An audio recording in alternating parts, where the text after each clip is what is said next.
Shehu cannot continue like this in this country. Watch that video, Shehu. 75% of those people were people above the age of 75. 7% of our youth are under 30. They are suffering, they are poor.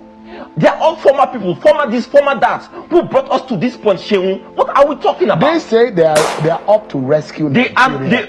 Would you be joining them? Shehu, they need to rescue us from themselves. We don't need rescuing from these people. They need to rescue us from themselves, Shehu. They say that there's a... Just my people, I see the halt, it don't happen, no. This man, when they call Kachikwu, he don't talk, say coalition members, people where they collate so to remove Tinubu, he said that them be the enemies of this country.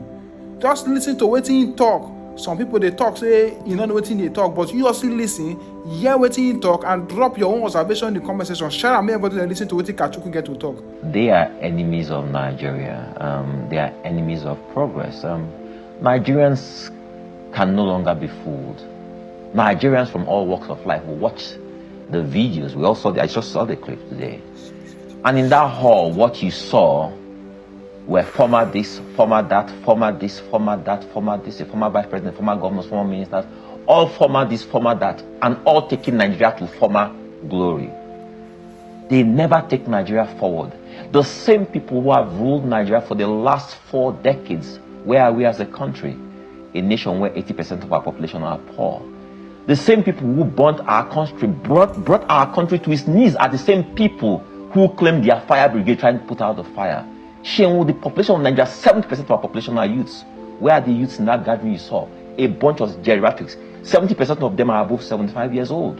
And you think that these people are trying to rescue Nigeria? Shehu, they are political jobbers, political office holders who have no business. What they do from 9 to 5 is sit in their houses, complain about government just for political positions. That's all they do. Are you an APC member? Shehu, I'm not an APC. I am. It sounds like you're talking for the APC. I am speaking on behalf of ADC, on behalf of Nigerians, on behalf of the masses who are tired of these old people.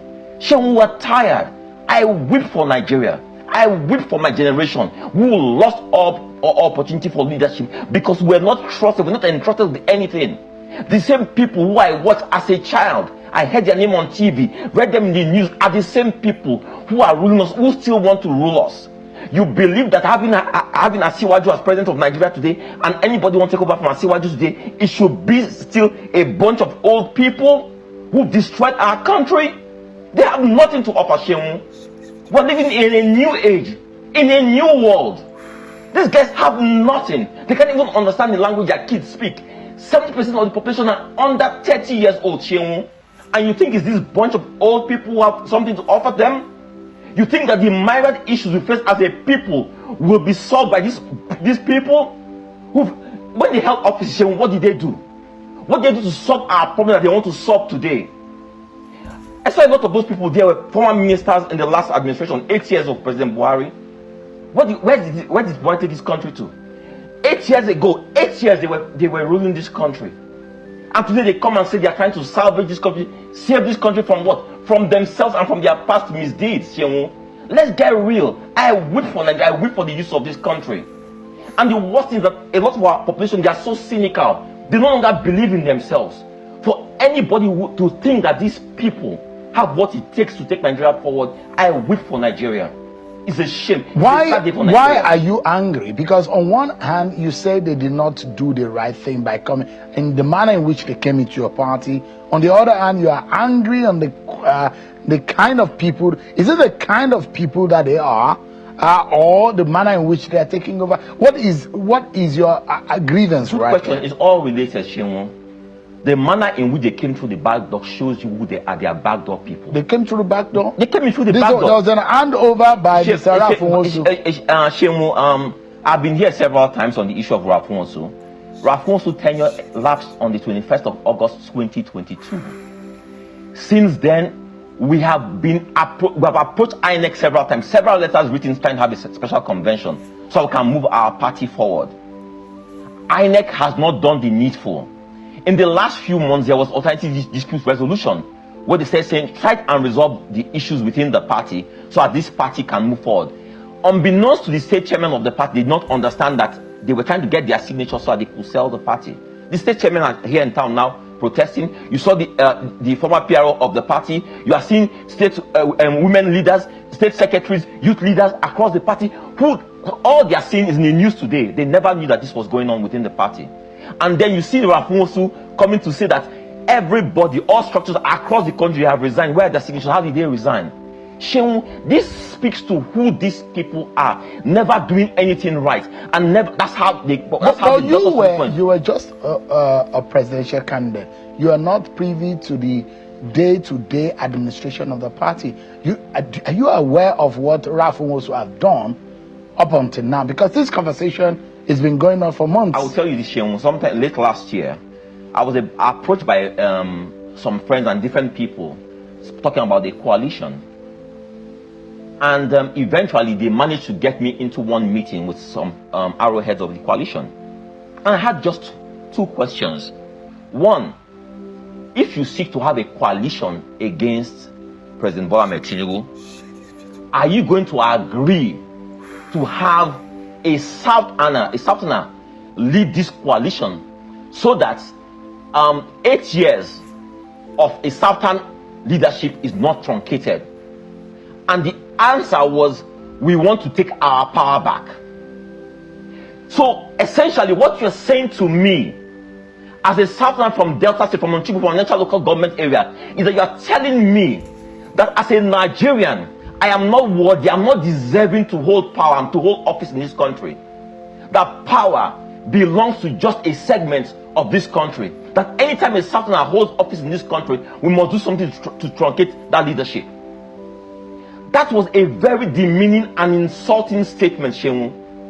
And to think about that, in fact, in that room, that the people who were in that room were people who were part of the past administration who took Nigeria to its knees where we are today, Sheung, to the brink of collapse. What do you want me to say, Sheung? That because I'm desperate for power, I should say, okay, you know what? They want to remove Bola Ahmed Tinubu, power at all costs. Maybe they'll give me some position, and I should agree to something I know that is morally wrong, that's against everything I believe.